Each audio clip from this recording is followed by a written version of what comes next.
G'day friends! So I had a couple of comments on my YouTube videos about which books I was using and what I prefer and why I would prefer that. Sorry, art journals and planner inserts, that's what I'm talking about. So I thought I'd just make a quick video and run through a bunch of them and just tell you what I think about each. So let's start with kind of where I started. I don't believe these were my first journals, but the first ones that I thought I'd do mixed media art journaling stuff in. These are the Delusions journals. They're by Ranger Ink. I love them because they come in different sizes, first of all, so that's always fun. They've got this elastic on the front so you can keep them closed pretty well. They hold a bunch of stuff. I mean, I glue in a lot of stuff, I do a lot of collage elements, and some books break at the binding pretty quickly when I'm trying to add a lot of stuff, but these held up really, really well. They're a nice mixed media cardstock. I believe some of the older ones, maybe the newer ones too, had a mix of manila and white cardstock, but I'm not too sure anymore. You can see I've even put like pop-ups in there. It's held up pretty well.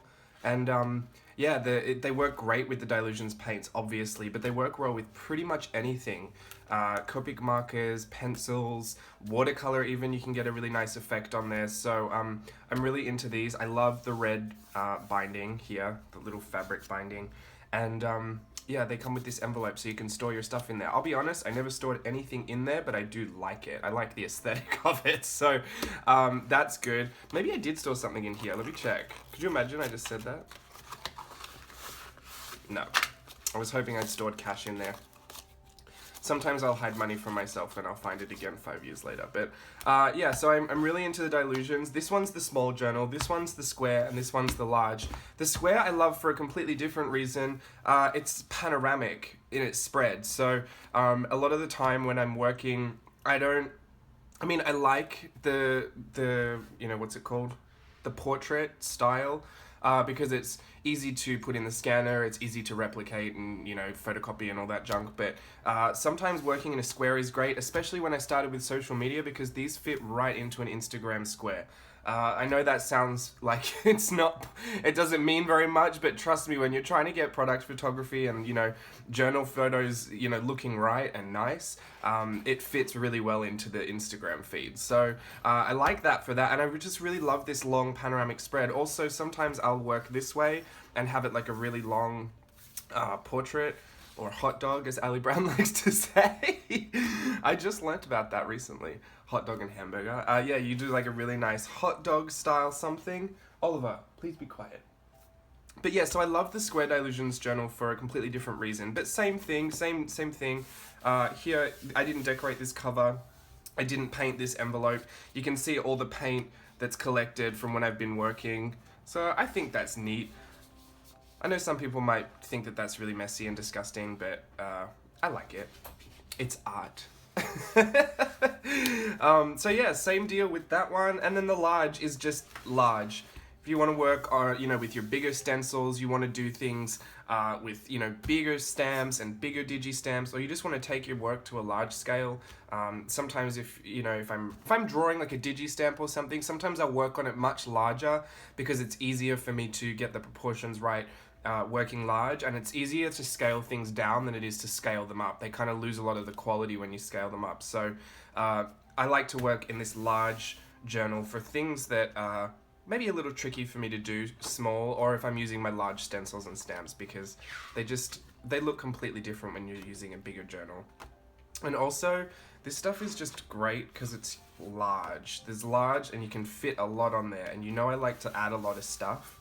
So this one gives me the best value for money when I'm trying to add all of my junk to a journal. So I really like the large Delusions. I love all the Delusions journals. Oh, same deal. Still got the what's it called, envelope here, and this nice cover. I will say the one thing that confuses me about this, and I know it's just in the binding and this is just how it has to be, but the first page doesn't reach all the way to the edge. It's kind of glued to the cover like this, so it works this way, but it doesn't really work this way. And I'm hesitant to pull it off because I don't want to break it, but it doesn't bother me an insane amount. I just tend to skip that first page. I did decorate this one. I decorated it and I thought I'd make a page out of it, but I just left it.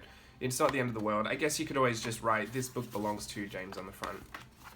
Or your name. Unless you want your book to belong to me. Then you could write James. Okay, so those are the Delusions journals. Love them. I would always get another Delusions journal. In fact, I have another small one that I'm working on, but I've themed it, so I don't get around to using that one as often because my brain doesn't like to commit to anything. The Jane Davenport mixed media journals. This one's the large and this one's the small. These have both got journal jackets on them, and if you just saw my last Davin Party post, Steve and I created these journal covers. Just little slip-in covers. So I think, first off the bat, the fact that they're customizable covers is really fun, and they're I don't want to get this wrong, but I'm pretty sure they're a canvas. Yeah. So you just put some gesso on there and go for gold, make your own cover. The small journal jacket has this text on the front, but it works well with Steve's spread, and this one doesn't have any text on it. So what's fun about these is if you want to change the covers up, if you're looking to make them seasonal covers, if you want to make this a coffee table book and every time people come over, they can flip through it, say it's got some of your scrapbooking, some of your life memories in there, some fun stuff that you just want to leave on the coffee table for people to look at. Every season you could change the cover just by slotting in one of these new inserts. You do need the journal jacket for that. Alternatively, you could just paint over the cover every season if you wanted to do that. I don't know, I just thought that was really fun, that you could switch these in and out. And if you'll find the project on the Davin Party blog, how to make these and the sizes that we use, like the template. And we just use some Canson watercolor cardstock. And that way you can use all of your favorite mediums on there. So anyway, enough about the cover. The actual journal themselves comes with a mix of paper, I want to say. Some have this very, very smooth surface, and some have a bit of a tooth. So I don't know if it'll pick up. Here I think you can see a bit of the tooth. And that's just great because first of all, they hold up to wet media really well. And they're a nice large size. They're bright white, so all your colors are going to look really vibrant or very true to color. I will say about the Delusions journals, they're not a complete stark white, so your colors won't be as true to their real color, their real color value. They'll just be a touch off. But something like this is pretty good for that. And yeah, they hold up to a lot really well. And here you can see there's a lot of color going on here and a lot of wet media, and there is a touch of buckling, but that's just like a little bit of warping, but that's just because I'm an idiot and I sometimes just like pour the water on the paper, which I know isn't good, but I just love all these. I love all these these like water stains. So I do that, but it still held up pretty well. I mean, any other journal probably would have crumbled at that point, but this one holds up to a lot of wet media pretty well. I will say Copic markers tend to bleed through, but it's nothing you can't work with or work around. Sorry, I'm like sniffling. I've suddenly got allergies. Yeah, so I'm really into this, and I'm also into the smaller one just because sometimes I don't want to create on such a large scale. I know, shocking, but sometimes I just want to do small watercolor drawings or watercolor portraits or images or whatever.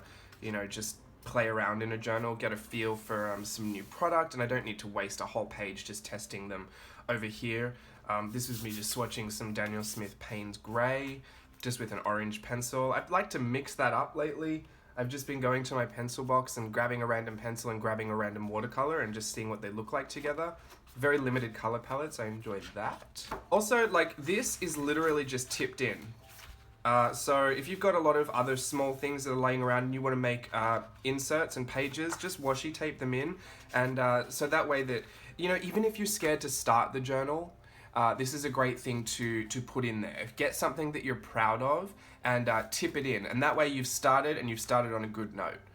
Because I know a lot of people get a blank journal and they freak out. And don't worry, I do too sometimes, but you just got to start. So go to one of your old journals, photocopy it, pull it out, rip it up, and cut it to size and stick it in your journal. And that way, when you go to it, you'll know there's already something in there that you love and that you're proud of. And that'll inspire you to get more creative and keep going with it. This is a lot of acrylic paint. It holds up great to acrylic paint too. This is Tim Holtz Distress Paints. So, and there's actually no buckling or warping here. And the same deal, there's very, very smooth papers, and then there's very, they're not very rough, they've got a heavier tooth, which just means it'll grab onto your pencils in a different way. I think the watercolor looks really nice with the tooth. That's just my personal opinion. But yeah, they're the Jane Davenport Mixed Media Journals. Love those, and I especially love that I can change the covers whenever I want. Next, I got a question about this very, very bright white paper journal that I had, and I did find one. So whoever asked me that, I'm so sorry I said I couldn't remember the brand. I found one with the sticker still on it. I think it's INART, InArt, Diario Grafico. Who knows? What is this language? Is this Spanish? I should have asked Steve before he went to work. Anyway, these I got at Riot Arts and Crafts, and they had an unbelievable deal. I don't know if it was going on everywhere, because I got it last year. And they were expensive journals. They're just sketch paper, but they're a hardcover, really nicely bound journal with really great sketch paper in there. They were selling them for $3, like $3 Australian, which I'm pretty sure is free when you do the translation to US dollars. But it was incredible that they were selling them so cheap. And this is the large one, and then I've got a couple of the small ones because for $3 I had to pick up a few. They hold up great to wet media. It was crazy because they say sketch paper, but they can be pretty thick. Like, they're pretty thick, sturdy sketch paper. Maybe this one's a watercolor one, but all the other ones that I have say sketch paper on them, and I don't know if there was a great variety. If this was a watercolor one, then just make sure you check it, or just grab the watercolor one, because there probably is one. But you can search online for all that stuff. But the sketch paper one I draw in. You know what? This is a watercolor one. I totally lied. This isn't sketch paper. This is watercolor paper. But it was $3. So I mean, same. Yeah, I glued that over the top. I was about to say, it doesn't even bleed through. It totally bleeds through with Copic marker. I just glued that over the top, and it had a white background. So, but it takes wet media so incredibly well. There was so much going on this page, and it did not warp in the slightest. So if you want to grab yourself an InArt hardcover journal, I will say, I really stuffed them, and I did crack the binding on this one, but I did it for this. I did it for a good reason. I did it for this very colourful Alice in Wonderland spread with the teacup. And I don't know why, but I used dimensional tape under there. I was an idiot. I should have just glued it flat. But so yeah, that cracked the binding. But this paper is so robust and so sturdy that you can add in so many fun little surprises and elements, and it's not going to ruin your entire book. Obviously, when you're working over the top of something that you've glued in and it's thick, you probably just want to collage over that instead of draw, because it gets pretty tricky. But there's so much tipped into this. There's so many pages that are just like doused in water. There's a ton of stuff going on in here, and it held up pretty well. So this is just some Daniel Smith watercolor, so you get some really nice colors on that. The pooling still works. There's a really nice granulation effect. I love this page. This is the first time I used Kyanite Genuine, and it inspired me to buy the actual tube. Anyway, this is not a journal flip. I was just talking about the journal. So this one, this is the small one. I also use the sketch one. I do a lot of actual sketching in there. Here's that. This is the sketch paper, and it is thinner. So I sketch out digi-stamp ideas, just do little sketches, some fun stuff in here. Fashion sketches and fashion illustration. Whenever I've got my pen around and I'm not doing anything, I'll draw a quick fashion figure just for fun. Did these girls the other day. Oh yeah, here's Copic marker on the back, so completely bleeds through. But that happens with a lot of sketchbooks, and for me it's not a big deal, so I'm okay with that. So that's the InArt this word. Ooh, someone's fire alarm's going off. Here we've got some random journals. This one was from Amazon or eBay or something, and I just loved it because it's just a sketchbook, so I just did a lot of pencil sketches in here. But also in the middle, it has craft paper, and I love sketching on craft paper, so that's why I like that one. I don't know what the brand is. It doesn't even say it on here. All it says is "Our story begins. The world needs music, also the painting, even more the feeling of beginning." So that makes a lot of sense, and I don't know where it was from. It's bound like this, whatever this is. It's like a glue coating, and they all look like individual signatures that have just been like glued together. But I do enjoy this one. I got a lot of use out of that. Here is the Artist's Loft, straight up from Michaels. I like it for sketching. There's not much wet media you can put in here because the paper is flimsy as it is. I did put wet media in there, and you can see even there it's got a little bit of buckling, and that wasn't even a lot of water. So, but yeah, I'll sketch in it. There's not much bleed through with whatever that marker was.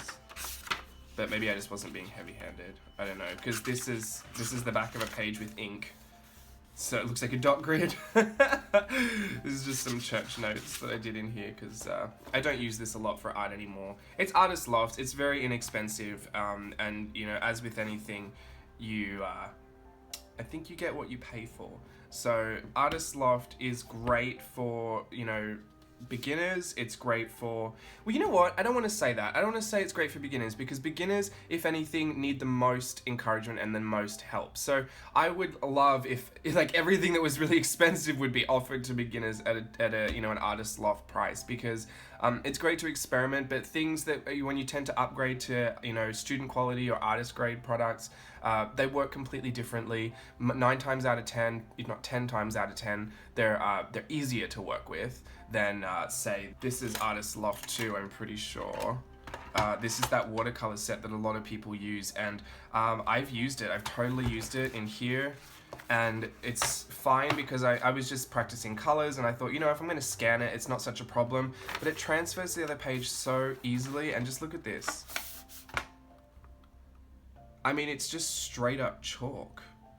So I would say, you know, even though this is inexpensive, by all means, I'm not bashing it. You'll totally get to, you know, you'll get some use out of it. You'll get some use out of this stuff. But I'm going to encourage you that if this is something that you want to do, just maybe try a product that's like one step up, because this is really, it's actually harder to work with. It messes up your pages. It rubs off all on your hands. So you're going to put a lot of work into trying to make yourself feel better about what you're creating. And at the end of it, you'll, you know, wipe your hand over it and smudge the whole thing away.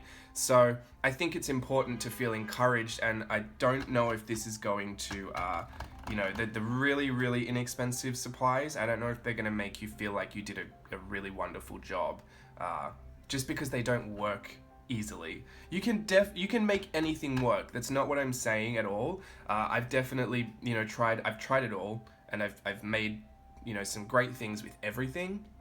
But I'm just going to encourage you that if you're using these and you're thinking about upgrading, or you're thinking that you might do better with something a little better quality, you're probably on the right track. And I would just encourage you to upgrade now and just see if you like it. And you know what? You don't have to buy this many colors in Daniel Smith at all. You can literally, I think Jet Pens sell individual pans of like Kuretake watercolor.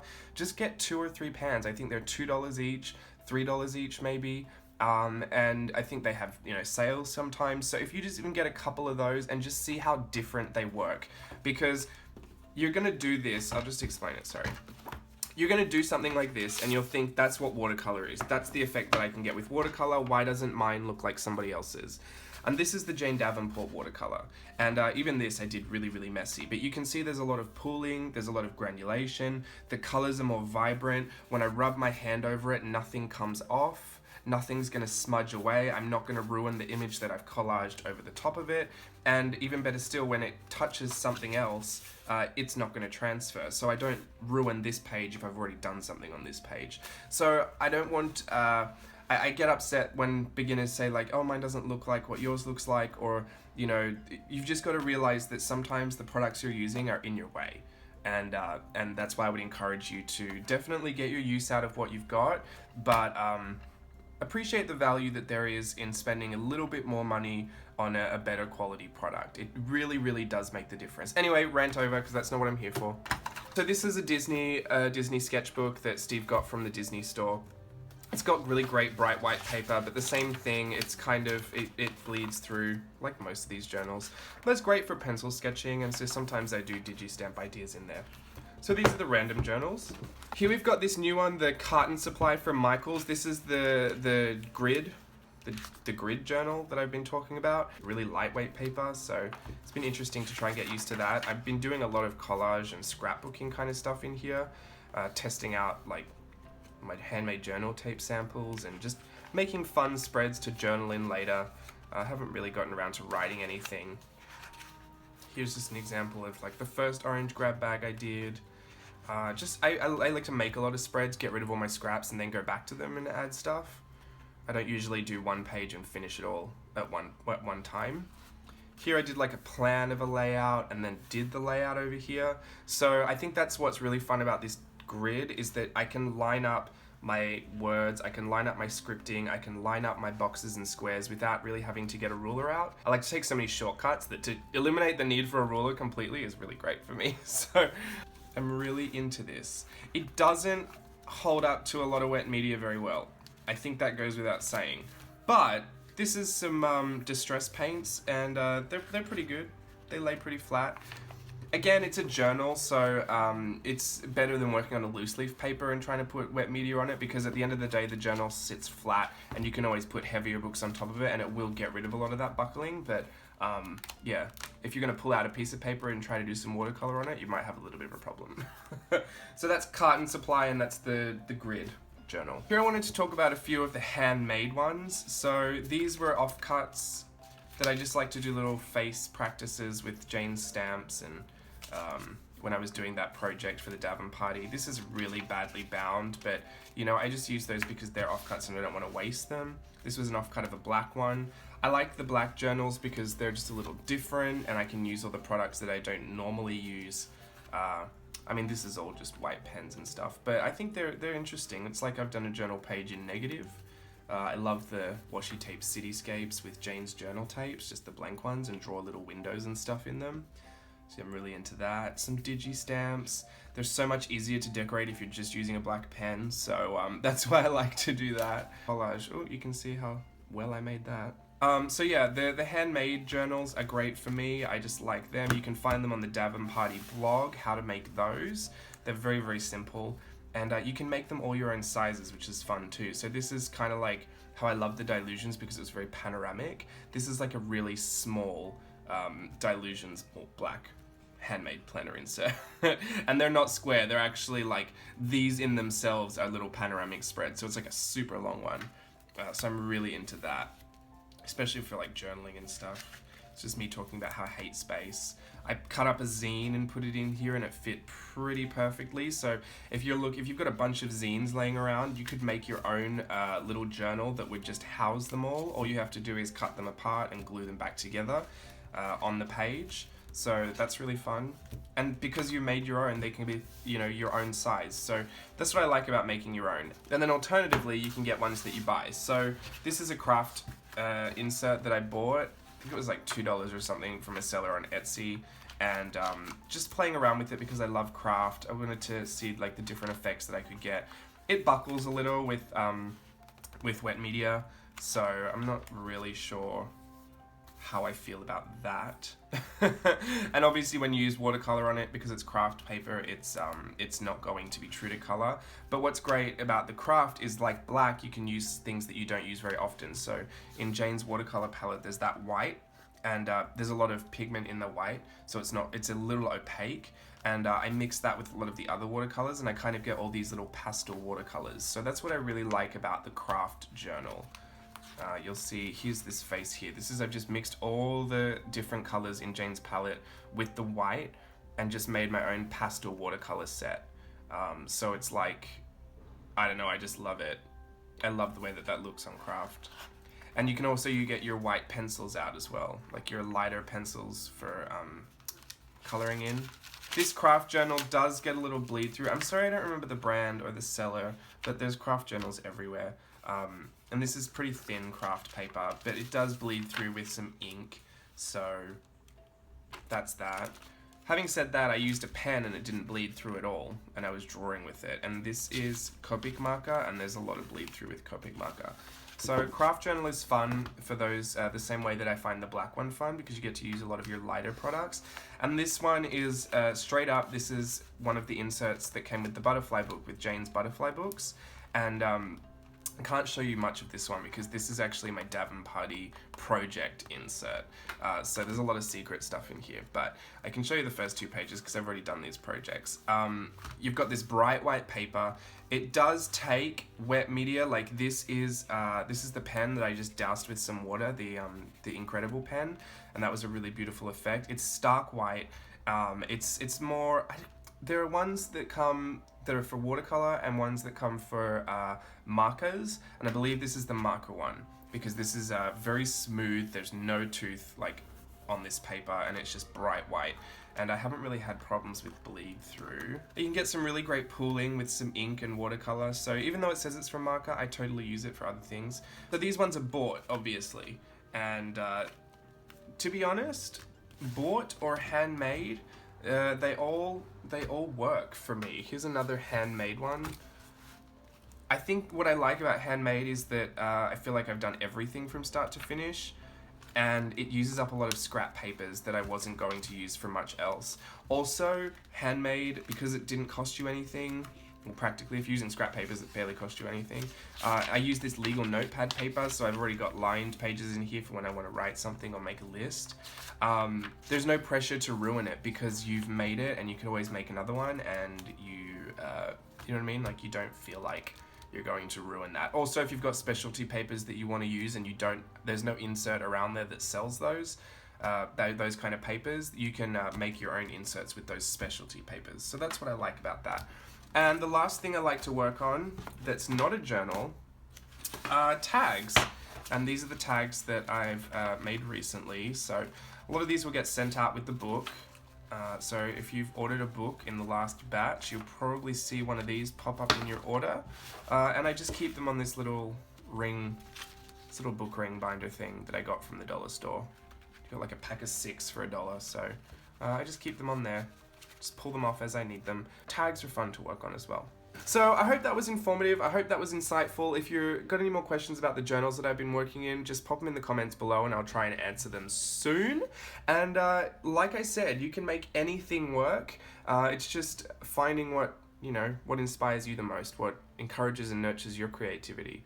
I'll try it all because I don't know.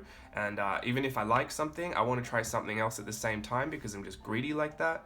Have fun in your journals. And if you don't like the journal, don't beat yourself to death over it. Go and find a cheaper one. Go and find a more expensive one. Go and, rip the pages out of the journal and see if you like working on them loose leaf. You can there's a lot to try before you really give up on something. So yeah, enjoy all your journals, and if you've got great journals that you haven't seen in this video that you think I would love to try, just pop them down in the comments below.